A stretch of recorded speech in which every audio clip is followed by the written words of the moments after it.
Waouh! Il y a des moments comme ça où, quand on entre dans la présence de Dieu, on n'a pas envie d'en sortir. Et ce que nous avons pu vivre depuis le début de ce culte, waouh! Un dimanche ne se ressemble pas. Et je bénis le Seigneur pour tout ce qui s'est passé depuis ce matin. Et donc, je suis pasteur Daniel, désigné pour apporter le message d'aujourd'hui. Et je ne sais pas vous, mais le message d'aujourd'hui m'est arrivé par une question simple que m'a posée ma fille un jour. Elle m'a dit Papa, ça fait combien de temps qu'on se connaît? Et puis je suis parti de là et je me suis dit bah tiens, on va essayer de répondre à cette question comme à un enfant. J'ai dit mais si je lui sors une dissertation de comment on se connaît, elle ne va pas comprendre. Et là j'ai tenu un discours un peu adapté à son âge, et puis on a échangé, et puis on a parlé. Et là, j'ai adapté mon discours par rapport à ma fille et on a discuté. Et je lui ai dit, Dieu a d'abord fait confiance à ta mère, et puis Dieu m'a fait confiance, et puis tu es arrivé, et puis on a développé là-dessus. Et j'aimerais partager avec vous ce matin quelque chose. On a l'habitude de se parler franchement, donc j'espère que vous ne m'en voudrez pas à la fin de ce message. J'aimerais juste lire avec vous Galates chapitre 4,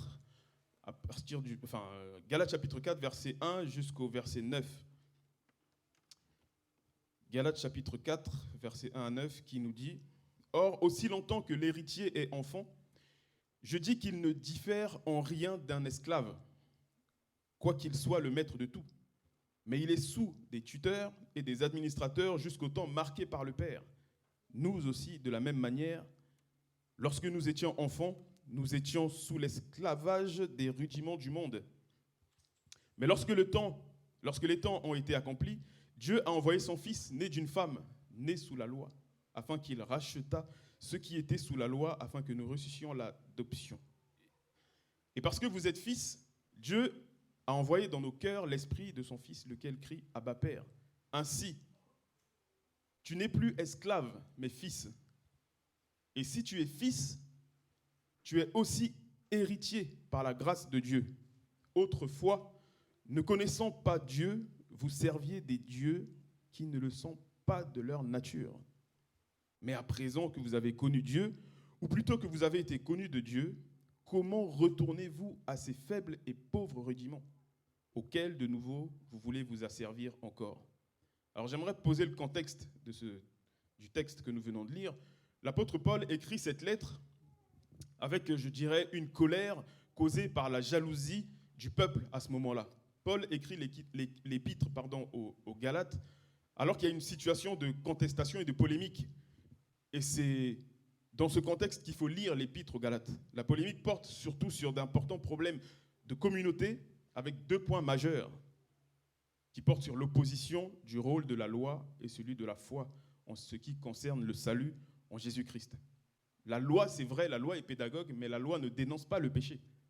La loi ne supprime pas le péché. La liberté que nous, chrétiens, avons aujourd'hui dans la foi ne doit pas produire en nous un dérèglement moral. De dire que comme on est sous la grâce, comme diraient certains, on est dans cette liberté de faire ce que l'on veut. En tant que chrétiens, nous devons cesser de marcher avec, marcher avec cette déclaration que dit Paul plus tard, j'ai été crucifié avec Christ. Et si nous vivons, nous ne vivons plus pour nous, mais nous vivons parce que Christ vit en nous. Et les troubles qui montaient en Galatie à ce moment-là étaient liés aux fauteurs de troubles, qui étaient favorables aux traditions et aux lois du judaïsme.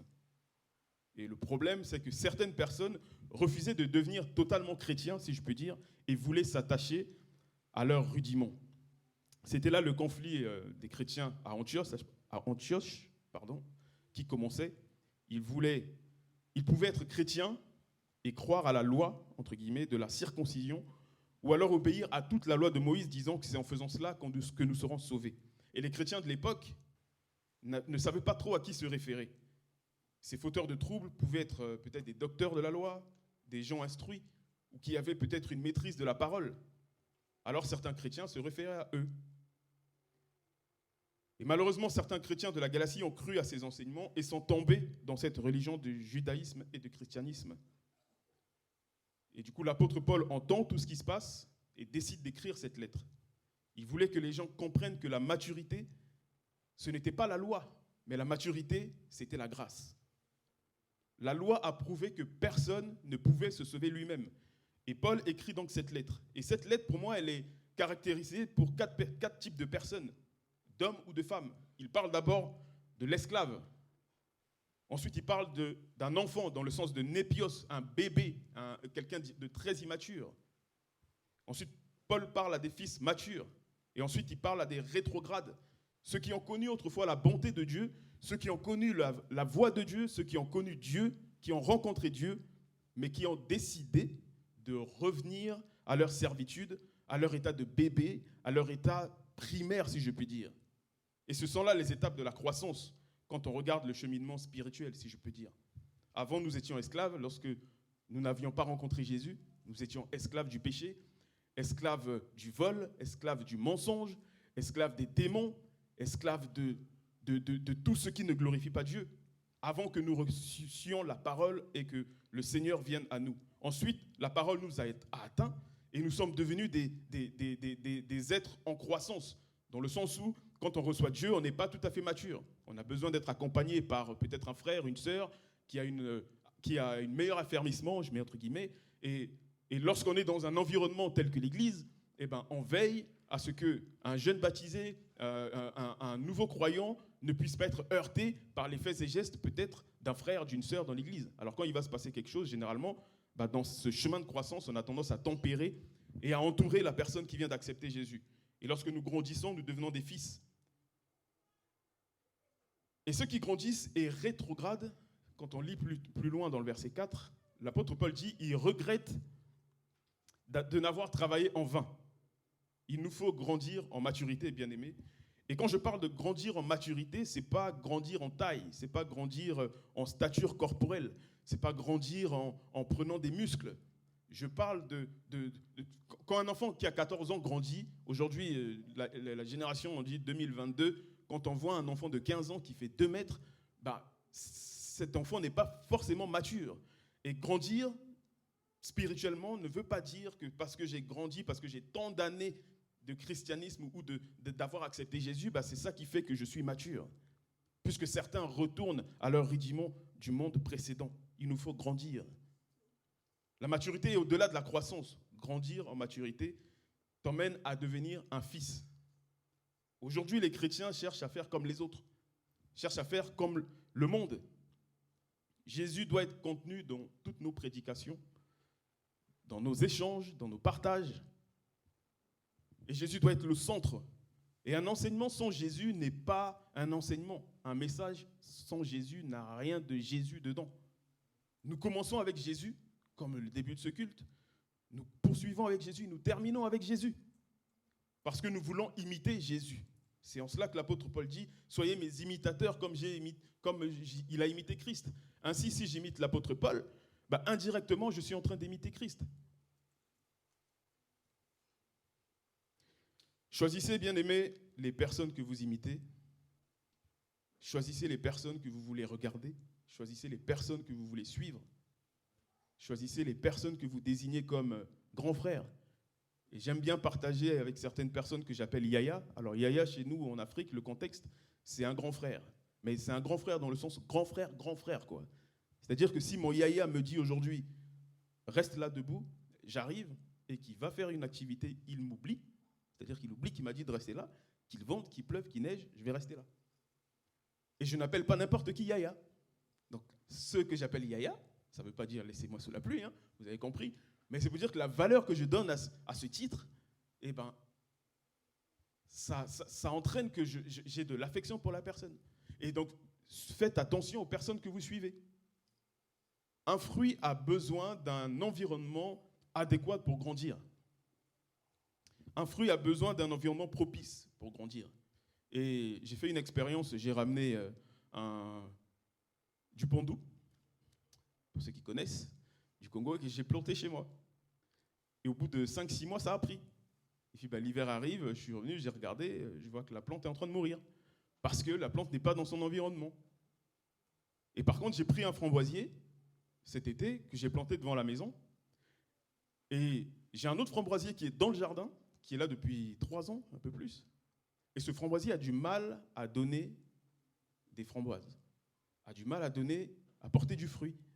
Alors nous, on attend depuis je ne sais combien d'années pour déguster. Et par contre, le framboisier que j'ai planté devant chez moi, au bout de même pas un mois, il a porté du fruit. On ne grandit pas n'importe où. On ne grandit pas n'importe comment. 2 framboisiers plantés sur le même terrain, sur la même terre, donnent deux résultats différents. Il y en a un qui donne parce que sur le même terrain, planté sur une terre avec du bon terreau, avec des engrais, et celui qui est derrière le jardin, il est tout simplement planté, quoi. Je ne sais même pas ce qu'on a fait quand on l'a planté. Et du coup, je n'en espère plus tirer, on va dire, bénéfice des fruits qu'il va me donner. Par contre, j'ai pris soin de planter le nouveau framboisier devant chez moi et mettre tout un contexte pour qu'il puisse porter du fruit. On ne grandit pas n'importe où, on ne grandit pas n'importe comment. Pourtant, même terre, je vous rappelle, même terrain, mais 2 résultats différents. Et c'est le cas, parfois, dans l'Église. On est là sur la même terre, on reçoit le même message, c'est le même terrain, c'est la même semence, mais des résultats différents. Je vais voir un frère qui va être 100% dans le péché, 99% dans le péché, laissez 1% à côté. Et un autre qui est plutôt, qui s'attelle à entrer dans le chemin de la sainteté. Mais pourtant, on est là sur la même terre, sur la même semence, on reçoit le même message. Même terrain, même espace, on reçoit la même nourriture. Mais les fruits que nous sortons, les fruits que nous portons ne sont pas les mêmes. Et moi, aujourd'hui, je suis vraiment attristé. Je suis vraiment attristé aujourd'hui parce que j'entends des déclarations des frères, des sœurs qui... En fait, je me dis, mais soit c'est moi qui suis décalé. Alors, fut un temps, je disais, mais la jeunesse d'aujourd'hui, la génération d'aujourd'hui n'est pas la même que nous. Nous, à l'époque, c'était comme ça. Nous, on sortait. Nous, on jouait au foot. Nous, on faisait ceci. Nous, on faisait cela. Aujourd'hui, la génération, c'est les réseaux sociaux, c'est ceci, c'est cela, les dérives qui changent. Mais j'ai échangé avec un grand frère qui me dit, fut un temps, lui aussi disait, dans sa génération, c'était comme ça. En fait, à chaque génération, il y a toujours quelqu'un qui dit, moi, avant, c'était différent. Mais quand j'entends les déclarations d'aujourd'hui, je suis abasourdi. Je suis dans une désolation totale. Je vais entendre une sœur qui va me dire, mais j'étais à un endroit et on m'a fait ça, mais avec une satisfaction quelconque. J'étais à un endroit avec un garçon, il m'a fait ça. J'étais à un endroit, il y avait... j'étais la seule fille en fait. Il y avait même 3 garçons et puis ils m'ont fait ça. Et c'est... Je veux dire, mais la personne prend plaisir à me le dire, quoi. La personne prend même plaisir à le partager. Que dire des garçons? Je ne vais pas choquer, mais... 2022, mais hier il y avait un mouvement, il y avait une fille, on a fait ça. Alors, on s'est dit, tiens, on va tenter une expérience. On a fait ça. Vous avez compris. Comment peut-on en arriver là? Je me dis, mais Seigneur, est-ce que j'ai manqué quelque chose? Est-ce que, je ne sais pas, mes oreilles deviennent un parking où je dois entendre et recevoir. Et pourquoi les gens se plaisent à me le dire avec une certaine satisfaction? Je me remets en question. Et j'ai retiré un trait d'orgueil en moi parce que, je vais vous dire la vérité, fut un temps, j'étais frustré parce que je pensais que je pouvais résoudre tous les problèmes. Quand quelqu'un venait me parler, je disais, mais t'inquiète, cette solution, on va arranger ça. Ça va être réglé et tout. Et puis je lutte, on discute, on parle, on s'assoit, on discute, et puis la situation ne change pas. Et puis là, je me suis dit, non, bas la terre, pose-toi un instant, tu ne peux pas résoudre tous les problèmes. C'est quoi cet orgueil là? Qui es-tu pour dire que tu peux résoudre tel problème, tel problème, tel problème? Et maintenant, avec, on va dire, les yeux ouverts, lorsque quelqu'un me parle d'un problème, naturellement, au bout d'un certain temps, ça ne veut pas dire qu'à l'instant T, je lâche l'affaire, mais au bout d'un certain temps, je dis à la personne, écoute, au stade où tu en es, au point où tu en es, dans la situation où tu en es, dans l'environnement où tu en es, sur la terre où on est tous là en train de recevoir la même semence, mais au point où on en est là, je suis désolé, mais je ne peux plus rien faire. Enfin, moi, je ne peux plus rien faire pour toi, si ce n'est prier, jusqu'à ce que tu prennes une décision de t'en sortir. Qui fréquentes-tu, bien-aimé? Où vis-tu? Où sièges-tu? Où est ta demeure et où se trouve ton cœur? D'autres personnes flirtent avec la limite, ce qu'ils appellent le spirituellement acceptable. Je ne couche pas avant le mariage, hein, mais je peux faire le reste. Et c'est ça qui a conduit en fait certaines personnes d'une autre croyance à une dérive, mais où ils ont changé, comme dit l'apôtre Paul, la nature de l'homme et l'usage naturel de l'homme et l'usage naturel de la femme. Ça, vous pouvez lire ça dans Romains chapitre 1. Parce que dans ces religions-là, on vérifie la virginité de la fille après le mariage. Et donc les dérives ont changé. Et à force, lorsqu'on se plaît dans ce milieu-là, lorsqu'on se plaît à respirer et à méditer la parole dans ces milieux-là, mais il y a des choses qui s'en vont. Lorsqu'on se plaît à rester dans ces milieux-là, il y a des choses qui se retirent. Méfiez-vous donc du parking que sont vos oreilles, car à force d'entendre et d'écouter des critiques sur votre choix, sur comment servir Dieu, sur comment méditer la Bible, vous pouvez baisser d'énergie et peut-être peut-être vous éloigner de Dieu au risque de vous surprendre. On ne plante pas du pandou n'importe où, je vous l'ai dit. On ne plante pas des framboises n'importe où. On ne plante pas des oranges n'importe où. Tu cherches à grandir, mon ami, mais tu es peut-être mal planté. Tu cherches à grandir, mais tu n'es peut-être pas au bon endroit. Déracine-toi, déterre-toi, quitte certains milieux, tu te déracines et tu vas te planter ailleurs. Quelqu'un va me dire c'est compliqué, mais non, c'est pas compliqué. C'est pas compliqué. Le lieu de la semence peut être le même, mais le résultat des fruits portés peut différer.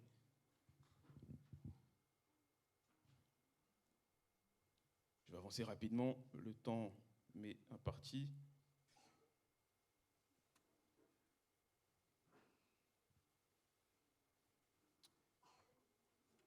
Je me souviens à l'époque, lorsque j'étais à l'école, surtout en série S, en mathématiques, on nous disait toujours, lorsque tu reçois un devoir, avant de faire ton exercice, avant de composer tout simplement, il faut que tu écrives, tu fasses tout sur une feuille de brouillon.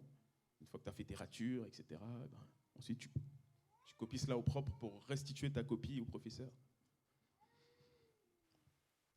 La vie spirituelle, c'est pas tout à fait ça. Parce que ce que tu penses dire que je suis en train d'écrire sur ma feuille de brouillon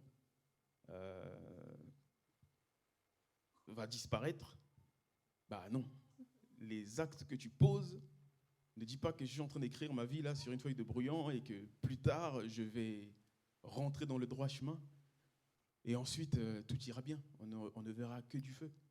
Alors quelqu'un va me dire oui, le sang de Jésus va effacer, oui, le sang de Jésus va couvrir, ou oui, effacer ma vie passée, je suis une nouvelle personne. Ok, oui, Dieu est souverain. Mais Paul dit dans Galates chapitre 4 verset 11 qu'il regrette et que son travail est vain. À ce moment-là, il aurait aussi pu dire, mais Jésus est souverain, alors toutes les bêtises que vous êtes en train de faire, ne vous en faites pas, ça sera effacé. Mais pourtant, il n'a pas fait.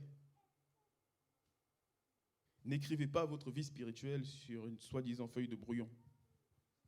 Pour moi, cette feuille de brouillon vaut la mise au propre. Et j'aimerais garder le verset de transition qui est dans Galates chapitre 4, verset 16. Par rapport à tout ce que je vous ai dit, suis-je devenu votre ennemi en vous disant la vérité?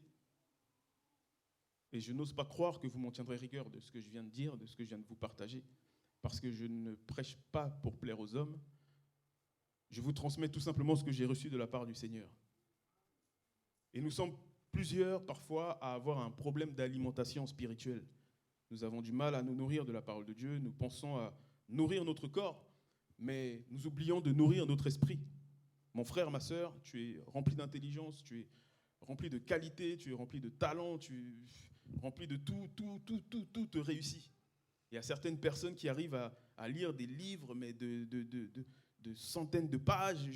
Je sais que dans cette salle, il y a des avocates qui ont cette connaissance du code de la loi. Quand je regarde ça avec mes yeux, je dis, mais comment on peut connaître tout ce livre-là par cœur? C'est pas possible. S'il y a une situation, moi, je ne sais pas moi où aller chercher dans le code de la loi. Mais nos sœurs font des études, arrivent à maîtriser. je ne vous indexe pas, hein, les sœurs avocates, hein, mais ce que je veux dire, c'est comment arrive-t-on à retenir, à lire toutes ces encyclopédies-là, mais quand il s'agit de lire la Bible, quand il s'agit de méditer la parole de Dieu, quand il s'agit de s'instruire, j'ai envie de dire qu'il y a comme un flop. Et c'est le cas de tout le monde, hein, pas seulement de nos sœurs que j'ai citées. Je vais penser à nourrir mon corps, mais une fois que j'ai fini de manger, je ne vais pas penser à nourrir mon esprit. Ou alors certaines personnes se disent, mais je vais lire la Bible comme si j'allais à un apéritif. C'est-à-dire que je prends un cure-dent, on a eu des mariages récemment, et puis j'arrive dans la salle, je prends un cure-dent et je vais piquer comme ça pour grignoter, quoi. C'est comme ça que certaines personnes lisent la parole de Dieu. Alors ce qu'ils font, c'est que des fois, ils prennent la Bible, ils disent, Seigneur, parle-moi aujourd'hui. Et puis, ils ouvrent la Bible au hasard, et ils essaient de tomber sur un verset. Bon, l'homme ne vivra pas de pain seulement, mais de toute parole qui sort de la bouche de Dieu. Matthieu, chapitre 4, verset 4. Mais cette parole qui sort de la bouche de Dieu, là, il faut s'asseoir pour la manger. Il faut s'asseoir pour s'alimenter, pour se nourrir de ce repas. Où tu manges, tu coupes, tu bois, tu fais des pauses, tu discutes avec un frère. Je ne sais pas, c'est pas un repas cure-dent, quoi. Lisez la Bible. Lisez la Bible. Il y en a qui lisent des journaux, il y en a qui passent du temps sur WhatsApp, il y en a qui passent du temps sur YouTube. Mais lire la Bible, une telle négligence. J'en arrive à ma conclusion. Ecclésiaste chapitre 4, verset 4 dit que tout travail et toute habileté de l'homme dans le travail n'est que jalousie de l'homme à l'égard de son prochain. Waouh! Tout travail et toute habileté de l'homme dans le travail n'est que jalousie de l'homme à l'égard de son prochain. Je vois mon frère avec une voiture, je vois mon frère avec une maison, je vois mon frère prospérer. Mais la motivation qui est la mienne de vouloir avoir une voiture ou une maison beaucoup plus grande, c'est juste pour dire tel frère, telle sœur a ça, mais moi je veux encore un truc plus pour montrer que j'ai plus. Jalousie de l'homme à l'égard de son prochain. Sortez de ça, bien-aimés. Revenons à la parole de Dieu. Nourrissons-nous. Soyons des fils. Prenons ce repas solide. Et ne restons pas dans les cancans, les murmures, les ceci, les cela. Je vous dis, je voulais partager, mais je dépasse le temps, je suis déjà à 22 minutes, mais vous lirez Nombre chapitre 12, où Marie et Aaron murmurent à l'égard de Moïse, parce que Moïse a pris une femme éthiopienne. Et là, je vais tenir un langage courant, c'est comme si Dieu avait pété un plomb, quoi, pété les plombs, comme on dit. Et il a décidé de sanctionner Marie de la lèpre. Et Aaron dit à Moïse, mais s'il te plaît, fais quelque chose pour que Dieu pardonne. Moïse va intercéder pour Marie. Réponse de Dieu, si son père lui avait craché sur le visage, n'aurait-elle pas été exclue de la zone là pour aller dans la ville à l'extérieur? Waouh! Réponse de Dieu cinglante. Sortons des murmures, sortons de cela, nourrissons-nous de la parole de Dieu. Et je vous laisse cela dans le nom de Jésus. Amen.